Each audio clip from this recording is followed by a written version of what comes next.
Assalamu alaikum урматтуу көрүүчүлөр. Biz sizlerge bugün doğru ayağını көрсөтүүсүнүн адаттан сырт чыгарылышын сунуштайлы деп жатабыз. Мына азыр мен Казакстандын чек арасында турам. Могу Ири суу деген суу ошол Кыргыз Казактын ортосун бөлүп турган суу экен.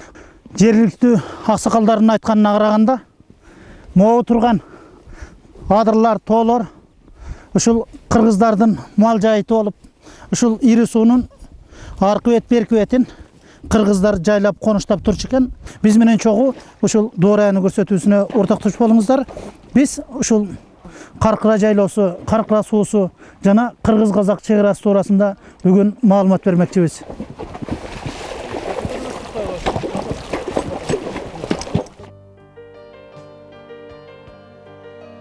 Ошо биздин эл журттун жайлоосу, кыштоолору мына ушул жерде көрүнүп турат. Тетигиреки 1000 жылкыдан Гаманды Карагайдан ары карай биздин жерлер болгон. Биздин ата бабалар жашап, азыр күмбөзү да бар. Мурат Аалы деп чоң атабыз бий болгон киши экен. 99га чыгып өлгөн экен. Ошол кишинин сөөгү да ошол жерде. Кыштоосу да ошол жерде. Жайлоосу дагы тескейки жагы тоо. Текенин сазы, текенин бейти адагы бизге 11 атадан кошулат, арык тукуму деп коет. Ал кишиники ушул жакта. Кыргызсай деген, Чочоной Чоңжу деген кыргыздын жери эми могу көрүнүп турган, көз менен көрүп турган жердин баары эле кыргызга таандык. Илгери ошо бир назардын балдарына 12 уулу болгон, 12 уулуна 32 000 жылкы бүткөн. Ошол жылкы ушул жерге келип жаздоо, күздө жайлоогулу анан Кытай чек арасына чейин Жылдыз, Кундуз деген, Торгоот деген жерлерге барып кыштап келчү. Көп жылкы. Ошол бабаларыбыздын конушу ушул. Ушуларда биесин байлаган, той берген. Мына жанакы Авлакан төрөнүн уулу Тезектөрө Төрөтай деген эжебизди алган. Алды рурусунан туулган, Ыстам деген кишинин кызы болгон. Ушул кең Каркыра тети 1000 жылкынын оюнда той кылган. Ошол жерде алган. Көкөтөйдүн ашынды ошол жерде берген, Манастын убагында. Siz эс тарткан учурдан кайсыл жерден болчу чек ара? Мына Талдынын кыры, мына тоо Ырбачыга чейин созулат. Балыкчыга чейин. Ошо балыкчыдан бери кыр менен жүрүп отуруп, мына баш ушер. Ушундан башталып анан Казак өтүп кетет буягы. Андан кала берсе буягы азыр эми барып да көрөсүңөр, Каркыранын өрөнү менен чоң жол чабылган, ал жолду кыргыз салган жол. Союз. Казактын бир кетмен чаап же болбосо бир күрөк топурак ыргытпаган тиешеси жок.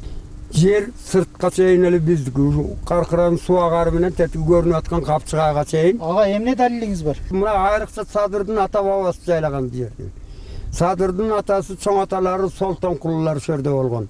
Жанагы Жылдыз, Кундузга кетип аткан жылкынын баары Солтонкулунук. Анын уулу кийин Сарыбай ээлеп калды, Сарыбайтыкы. Ошон үчүн ушул жердин ээси дагы ошо бир назардын тукумдары ээлеп, жердеп, ошолордун жери болгон. Анан эми эл ичинде эл жүрөт, эт ичинде курт жүрөт дейт. Жаңыз эле бир назардын тукуму эмес, анын ичинде аруру, арык тукумудан бар, саяктан да бар, ар элден бар. Ошолордун баары Куда сөйөкчүлүгү менен, тайеке жээнчилиги менен жердешип, канат куйругу өсүп, жерде ушул жерди эл кылып, жер кылып, кыштоо кылып калышкан. Мына жер ошондон бери менин оюмча кыргыздыкы. Рас, ар бир жерге күйө турган өз ээси болуш керек. Жогоруда совхоз ата белгилегендей, ушул Каркыра жайлоосундагы проблемалуу маселелерге күйүп пышкан Жогорку кеңештин депутаты Садыр Жапаровдун демилгеси менен Каркыра Манас аттуу семинар кеңешме уюштурулуп, ага Жогорку кеңештин төрагасы Марат Султанов баш болгон депутаттардын тобу жана ар кайсы бийлик бутактарынын өкүлдөрү барып катышып, Каркырадагы проблемалуу маселелерге күбө болушту. Албетте, бул маселелер 90-жылдардан бери ушул 2005-жылдарга чейинки мурдагы бийликтин тушунда топтолгон проблемалуу маселелер экен. Бул көйгөйлүү маселелер жөнүндө көрсөтүүнүн жүрүшүндө далай дагы мисалдар айтылар.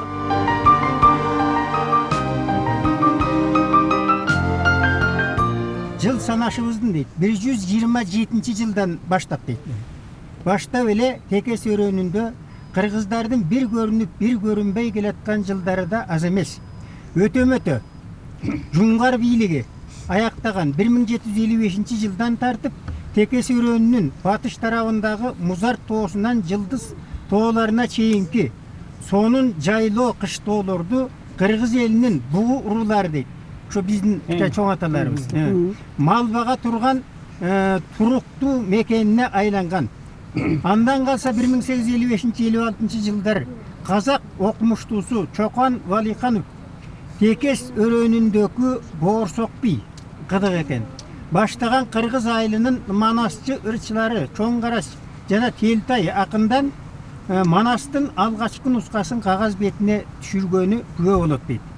1871 жылкы Русия Бейжин токтомундагы чегара бөлүүдөн кийин Текес Жылдыз бетиндеги кыргыздын бугу уруулары көл бетине зордукталып көчүрүлдү.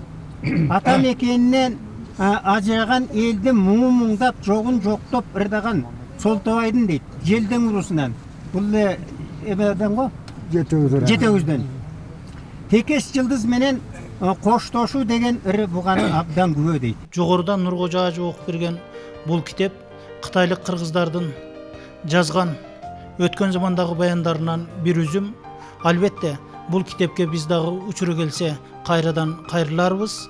Азыр сөз кезеги Жогорку Кеңештин төрагасы Марат Султановдо. Мурунку кылымда кыргыз менен казак бир тууганда жашагандыктан алар мындай бөлүшкөн деле эмес. Муну ошол кездеги Россия, кийинчерээк мына СССР болгондо дагы ошо большевиктер ошолор жасаганда ушундай условно бөлүшкөн экен да. Чындап айтканда мисалы чек аралар вообще башка жактан, башка жерден жылчу. Бирок эми баягы бизде башка документ болбогондуктан кийин ошол документтер негиз катары кылып алганга эки жактың макул болуп атат да. Бирок тилекке каршы ошол документтерде көрсөтүлгөн жерлер, кээ бир жерлер дагы биздин территориябыздагы калабы ошол күмөн болуп атат да. Эгерде бул проблеманы биз азыр чечпей келечекке калтырып берсек, бул абдан чоң келечекте проблемага айланып кетиши мүмкүн. Ошондо мен ойлоп атам, жакын арада биз барып отуруп алып, бир жылдын ичинде болсо да бул проблеманы чечип биротоло чекит коюшубуз керек да.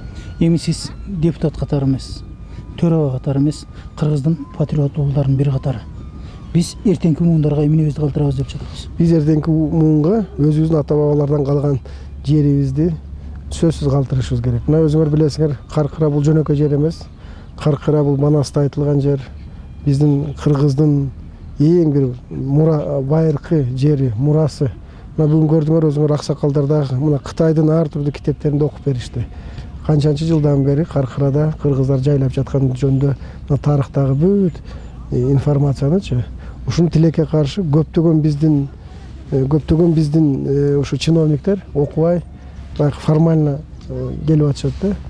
Ушул келип, ушу эл менен сүйлөшүп, ошондой китептердеги маалыматтарды окуп, угуп, эл менен сүйлөшүп, анан кийин бир мындай бир чечимге келсек, бул дайыма туура болот да. Анан эл менен акылдашпай эле Бишкектеги кабинетте туруп чечип койгон бул туура эмес болот.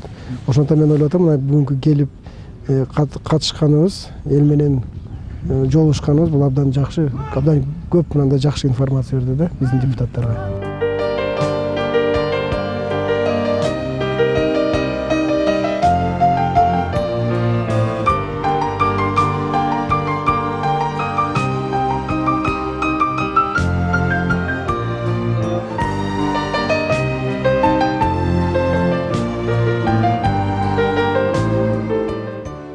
Томожнайды азыр өзүңүздөр көрдүңүздөр тиги жерден. Казактын томожнайын, Томожнайдан могуган түз урат экен деди. Тиги карабай калып түз урат да. Биягы казак, биягы кыргыз болуп аткандан кийин.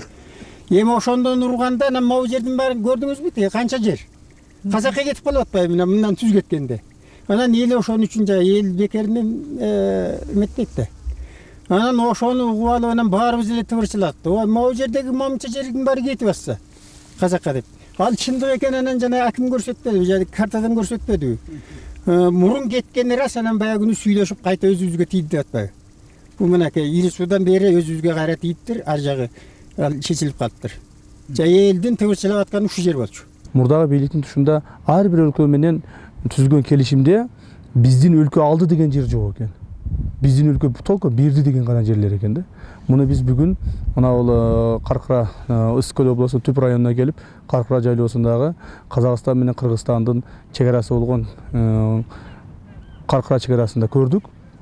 Ошол жерде дагы Казакстандын посту биздин өлкөнүн ичине 8 километр ичине кирип пост курулган экен.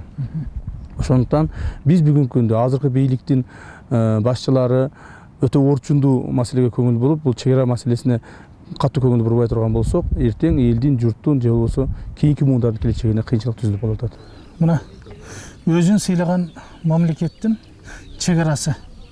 Мына ушул чек-ара мындан 7-8 жыл мурда ушул жака жылдырылган деген маалыматтар бар экен. Аны жогорудагы сөздөрдөн да уктуңуздар. Бул жагында Ирик суу, бул жагында Каркыра дарыясы биригип келген кошулуштан өзү чек-аранын угу ошол жактан кетиш керек деген жергиликтүү элдердин нааразычылыктары бар экен. Ал эми биздин өз учурунда ушул бийлик башчыларынын, мамлекеттин башчыларынын, ушул чек-ара ишкананын башчыларынын ушул ишиндеги кемчилдигинин айынан мына ушинтип 8 чакырым бери казак боордоштор жылып келип, эң жерге өздөрүнүн постун уюштуруштур. Андан кийин гана биздин ушул Кыргызстандын чек-ара постун бул жерге алып келүүгө аргасыз болушкан окшойт. Себеби бул жерде али эч кандай шарт жок.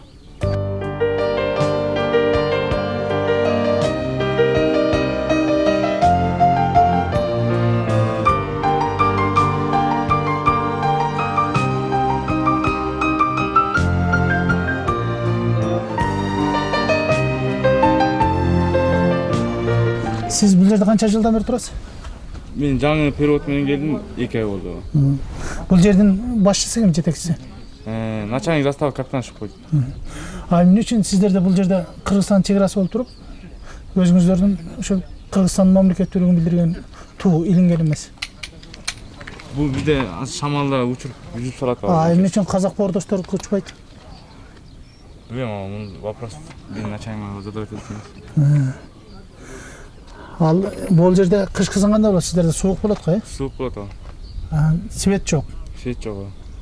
Жашоо тиричилигиңиздерди кандай өткөзөсүздөр? Сууну кандай аласыздар? Сууну бияктан 8 километр, биякта 4-чү ферма бар, ошол жакта суу агат, сууну машина перевозун. Алып келип турат. Ташып турат, машиналар бар. Же казак боордоштордон сурап турасыздарбы? Жок, сурабайбыз. Жогорудан биз ошол Чааркудуктан көрдүк. Бул Каркыра дарыясын жээктеп чек-ара болот экен. Эмне үчүн булардын кирип алган себеби эмнеде болгон? Себеби бул жер пустой болгон да. Бул жер пустой биздин жер болгон да. Анан булар 97-98 жылдары экен, ушулар алып келип туруп бул жерге коюп алган. Биздин чек-ара ушул жерден баштап деп. Анан булар алып келип коюп алгандан кийин биздики келип бул мынакей бул зданияны салып атпайбы. Бул жери ээн болсо деген эле сөз экен. Жери ээн болгондон кийин келип салып алышкан да. Жери ээн болгон. Себеби мунун себеби эмне үчүн ээн болгон? Бизде жана сиздер келип атканда Башарын посту турбайбы? Бүт баары үймөлөктөшүп эле жайгышы дебей ошол жерде да. Себеби айылга жакын, арка айылга. Анан кийин ушул эле өзүбүздүн ичибизден Каркырага келип кеткен машинелер болот. Ошолорду тунап эле баягы келе бензин, келе токоч бер, келе май чай бер деп эле ошол жерде жатканды жакшы көрөт да биздин таможниктер, допустим, пограничниктер, ошол экологический карантинный посттор. Эгерде мурдатан ушуну ойлоп Казакстандын таможнясына жакындап барып, мурун эле биздики ошол жерге отурукташып чек-арага бардыгын ошол жерге көчүрүп келгенде мындай маселе болмок эмес да. Булар сала албайт эле да. Биздики ушуну 92-93 жылдары эле ойлош керек эле. Болбосо 95 жылдары булар салып баштаганда келип айтыш керек эле. Ушуну көчүрүүгө мүмкүнчүлүк болобу? Казак менен кыргыз илгертен бир тууган калкпыз. Эми баягы жер талаштан уруш чыкпаш керек да. Уруш чыкпай, баягы дипломаттык түрдө мына биздин дипломаттарыбыз сүйлөшүп чечиш керек. Мына бул жерде дагы жергиликтүү калктын дагы маселеси бар экен. Булардын дагы бир ой пикирлерин дагы эске алышыбыз керек. Ошон үчүн таможняны кайра өзүңүздөрдүн ордуңуздарга койсоңуздар жылдырып, баягы мурунку эле чек менен бололу деп сүйлөшүүлөрдү жүргүзүш керек да. Булардын негизи таможняны бул жерге алып келип коюп алганы, бул биздин территорияга алып келип кирип алып алганынын бир күнөөкөрү пограничниктер да биздики. Булар салып баштаганда келип айтыш керек эле да, ушул маселени көтөрүп чыгыш керек болчу. Картаны карайлы, булар сала баштады таможняны. Ушул жер менен салып атабы же бул жер эмеспи деп. Ошондо токтотсо болот эле да.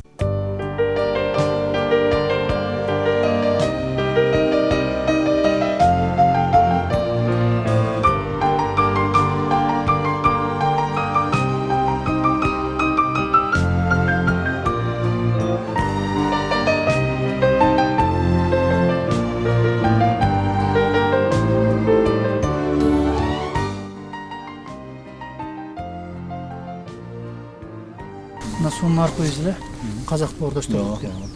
Деги эле ушул чек араны ушундай бөлүштүрүү туурабы? Эми бул Союздун кезинде бөлүнүп калган да.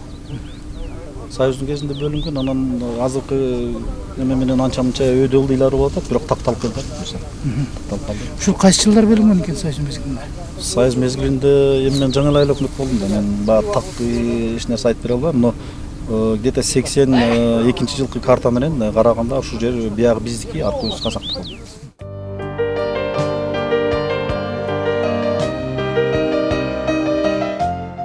Бул жер Каркыран өрөөнү Санташ совхозунун 50% данын чөбүн камдап берчү. А бияктан чектери болсо, тиягы башы Каркыран суусу, Каркыран суусун жээктеп отуруп Кегендин тумшугуна чейин барат.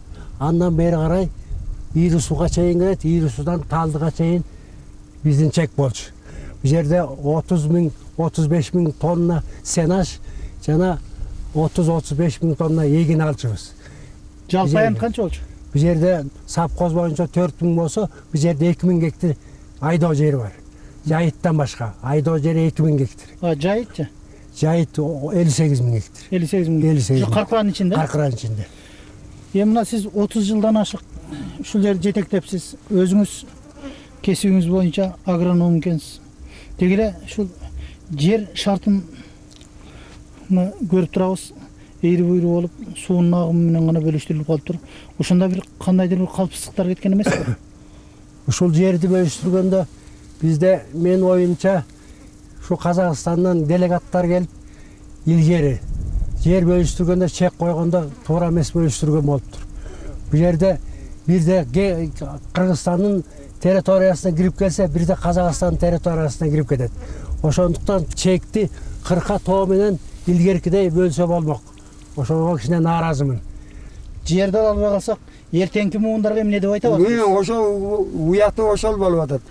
Өз жерибизден өзүбүз ажырап, меники деп койгондун баары эле болсо, болбосо ата-бабабыздан баштап тердиктин бетинде жер сатылган эмес, бирөөгө тартуу да кылган эмес. Мына 1000 жылкыга чейин жанагы тетиги Манас Көкөтөйдөн бери эле ээлеп келаткан ошолордун булдаменти, ошолордун очогу баары ушул күнгө чейин турат.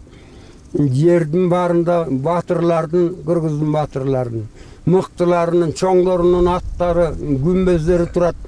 Ошол эле дал эмеспи? Анан кантип казактын мына бир батырынын аты же болбосо бир касиеттүү байынын эч жерде кыргыздын жеринде аты жок.